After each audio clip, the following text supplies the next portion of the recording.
To har kullum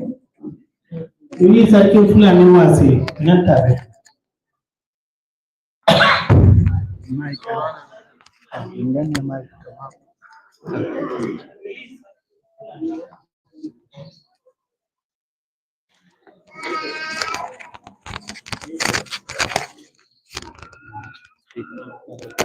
Today,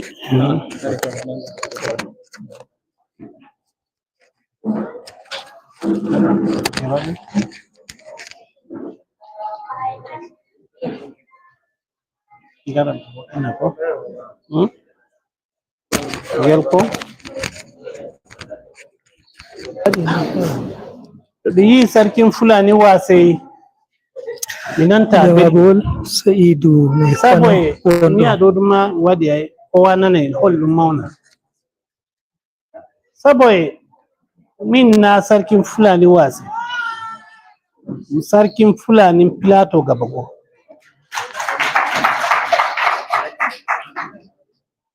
ta sarkin Fulani Riyom ta sarkin Fulani Barikin Ladi ta sarkin Fulani Bokos ta sarkin Fulani Mangu ta sarkin Fulani Kompan e Chandam e Mekan e Lantan e Basa Jos North Jos East e Kanam e gala moy laamiɗo woni baba men to Pilato laamiɗo goo hanko woni Muhammadu Sambo hanko hokki am laamu sarkin Fulani mi jogonomo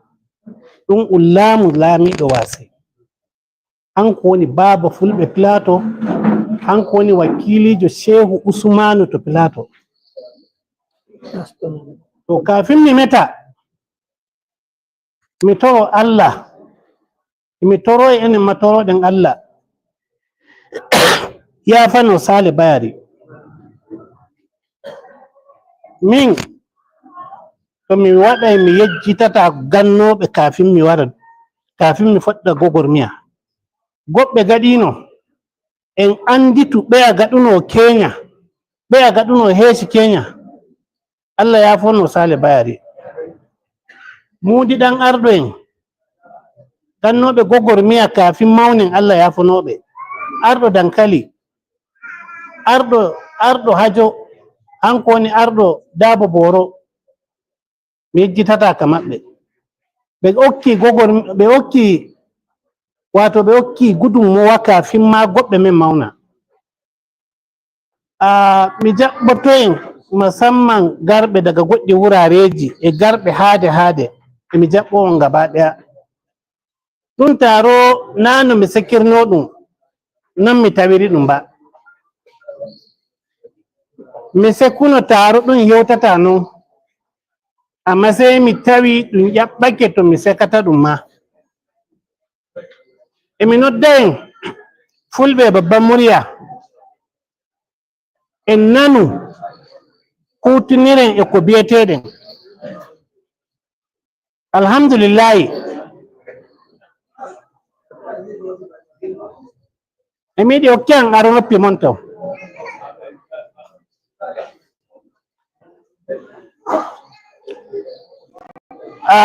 galla metoɓe ɗan dakato sim mi foɗa hakkilo men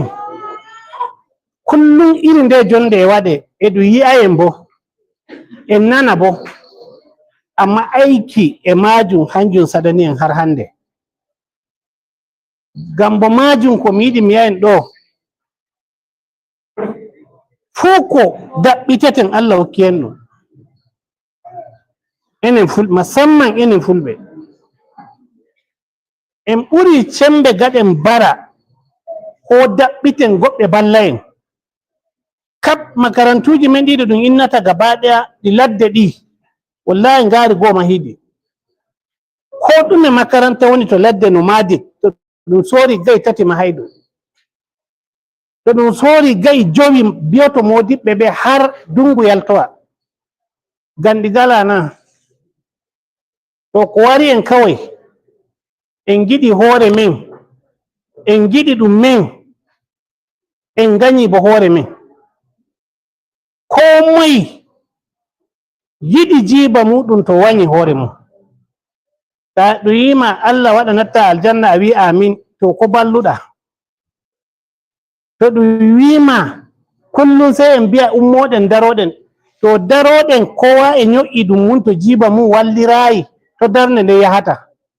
joto e ɗo to sukaɓe ɓe noddi taro ɗum e hannuno ɗiya hande ɗum motta million 20 ko million 40 amma mi tabbitina e mi holla en bo ɓernde wallinde nattayi ɓerɗe meɗen kullum ɗum wiyayka to hunduko to bo en ngala wallinde to ɓerɗe men to no watta nafen emi yiɗi fa ketten ka ɗo ton to meteten ɗo min na pilato tan leydi ndi ndi kap to ɗum inni Sa'idu Mai Kano de wala mo andayam amma komi yiɗi to fulɓe de kam amma komi yiɗi mi holla en statement ɗum fa Allah wurtini en ñiwre gaba ɗaya tunde raru hande sukaɓe debbo gorko kowa jangi to ko bukatiɗen wato ko bukatiɗen woni howtunirgo opportunity to goɗɗo men heɓi nangi dow to rara ko woni ley en gaɗu example e Ganawri joni lokaci ko Damisi Sango okka minista Azaya Balad okka minista daga kudanci Kaduna ɓe ummi ɓe je ɓe tawi Obasanjo ɓe bi Obasanjo to min giɗi mi kauta okkaya Sangoyi okkayan ɗati daga mi waɗa ɗati daga Jos zuwa Mancok Azaya Baladi e mi yiɗi okkaya mi waɗa ɗati daga Kaduna zuwa Mancok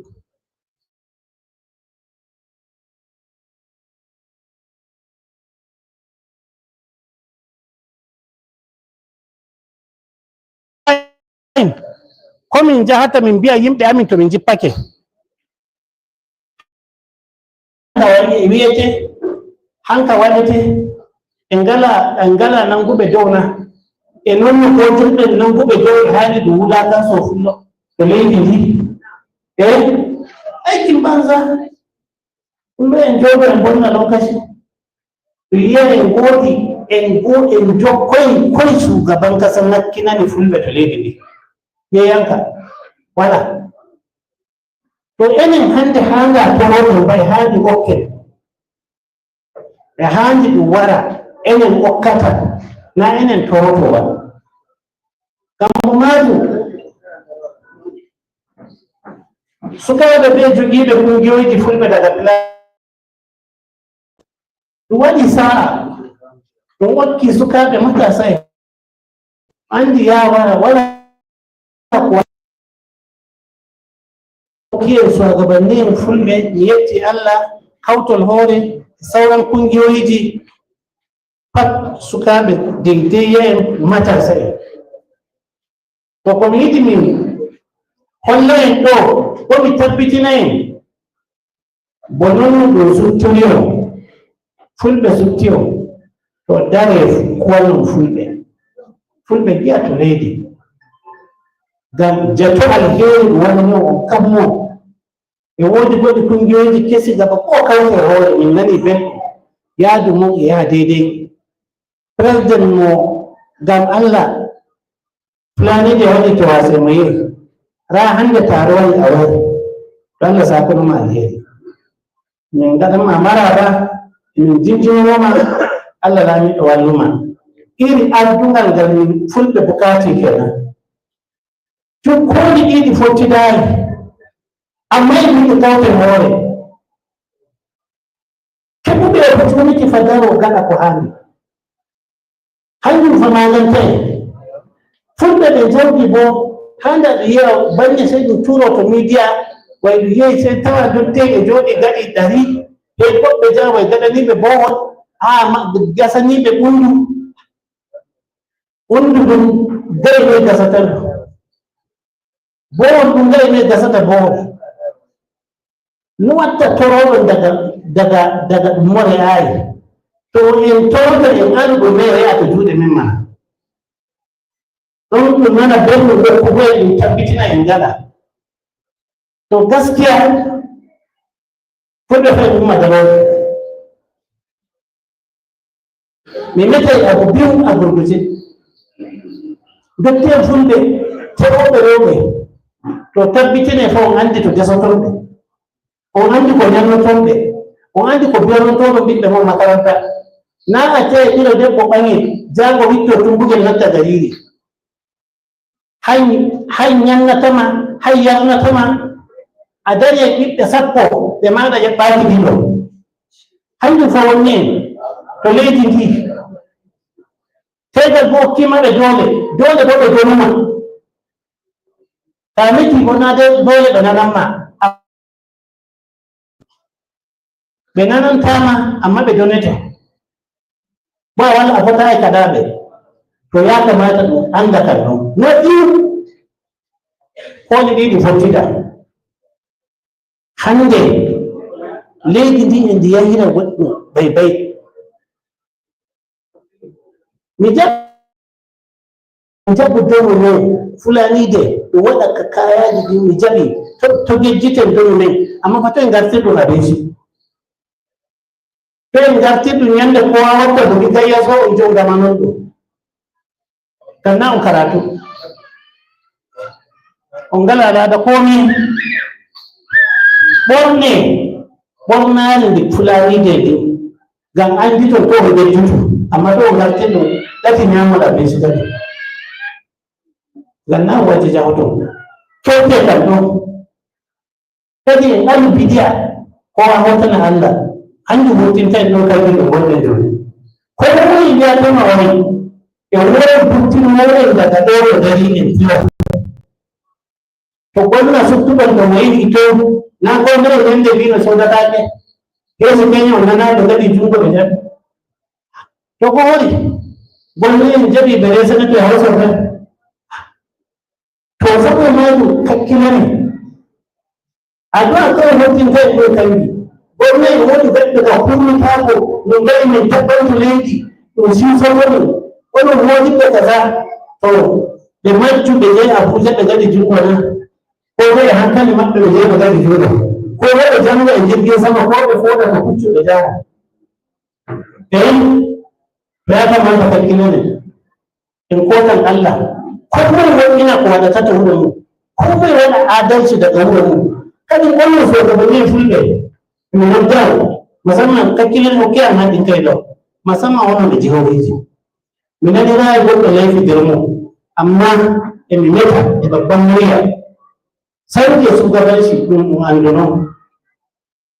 mi yimɓe garti gaɗa meno tabbata hoore mum an a arba nan ta turanci amma shugaba da nan ta turanci amma wani iko TPO an wani a neman da TPO tana fulla miliyan 1 miliyan 2 bai taya fulla kai mahimmanci bai taya fulla miliyan da miliyan da miliyan da wala yi ne bai taya fulla miliyan 2 ko miliyan 3 sai da jahar da bugesa أي كلمة أما جعلنا مجلسا كيف يقول كذا دكتور جوشوا كذا بانا كذا كذا تبيعنا سبب ما جمعوا بيجوا إنه من بوده ورميا ولا تبيعي هو كم وقت جيت أنا هذا ما بيجي من نانا كل بوده ناني كمية هو دار دور كل شيء كبار دار دور ما Allah bo walluma onon fulɓe ɗon ummete al kaɗe yorde moɗon ay kasago hallude to ɓe gaɗa e hallude mo nangata ɓe to ɓe nangama bo to ɓe jarama to jawdi moɗo warti ganima to tunde bo on andi no on mbawata to natti hukuma jawdi mo warti ganima to goto alonɓe ɓe ay kasol ko yawata to hukuma ketteda ba addu'a dubu ko kana gane ko amma fa a wawai fulɓe fay woni har ñamoɓe fulɓe ladde miliyan 20 e ɓe ɗon fota Nigeria ɗo ni fullo ladde ko haɗum hawtana ɗum woɗɗi ɓolɗi ɗum tattaro ɗum yaadu ñamon miliyan 20 na a yaariɗe cash nden ɗum yofoyma garta nden nan ɓe dara goɗɗo mo jawdi kadi jahilijo goduɓe jawdi sai da jami'in haɓɓa na ɗungon hajin wuro to in jangi ta biya da mai da yanki ɗali ma da kaza ta so ni gyauti yini da biya ta nuna na kima da fama to hanga fa in gwagwara kan ɗin kafin mani ne hadin komai indara to jangata ne mu on jara to ba ta jamo ga yawanci ko fara to men kenan janga ne ma okka su kabe hanji sorata maha hanji sorata tiya hanji sorata biyo na makaranta hanji sorata biyo na asibiti janga lokati hanji mai shi don ko na ke dari ko na ke dari turo on ko to ko su on biya ko june on biya ko kaza on de ne mo faya jawaro ni to te ka ba on ba wata da mo ten ya to tinos soyi rewe ben ma ai wannan rewe duwawa in soyi da mu amma na koma da riski da ta take in daga cikin 100 ko 30 taro da jawabi on jundatu jam to wannan yin jawbiri to da kyar 40 yau da duko to in don nai dai lafi da mana ne ma shekara daga nan da ta koma shekara 10 to yanda ne mu mitar ko wannan ko wannan non kawai laifi to daga nuna shekara 10 yan dai dabbo ma umminan sai to on sendiri musamman mato woro sai to on rari kurkoma ko maga bashi da ma majau da tiki mu fonda ni hore an jan kudo nake dari tutar bin su ka ho yari na da jamwa mu wani inde an amma ma to fatakkile ne yadda kadi sabba ko shi dan soyi da ya dole wani ne kai ko da jawo da jari ladde dum titi ta mi ko da mai da ka mai shawara amma da kuma ne mun teta kuma ma ga ta kai mun ne gari ne da biya sai bin da ne da don min da na mun ga rai iyo so daga duk ya rai ko su kuma ka sisi to kai kila ne ko ka mutin tai ko ka ibada ina so an yi wurin da yin kalli kuma kai halin siyasa da wanda ta kungiya ma ko wani munafiki ma da ukara da ko a ran inda ma jara na da me nana beko da ga da mu garto a so saboda mun dare nase risku ko wani da yin risku mun no da gido ku mi duri min ma to godde ko mi duri to manguna mi duri to mi duri to sabon gida mi okke gari amma an joni koy ɗum haɗiyal koy ko ɗum hadiya ko ɗum waɗaniya to dare gase nawa e ɗum goɗɗo tan ko diskirta ba diskir ɗum maɗa anduto bo Allah e ɗon to mi ala on noon kafin to Allah wattira lokaci wiyata hokka ma to bismillah mi yetti sosai Allah sa ko non alheri gaɗe wuna gaɗe muñal gaɗe min assalamu aleykum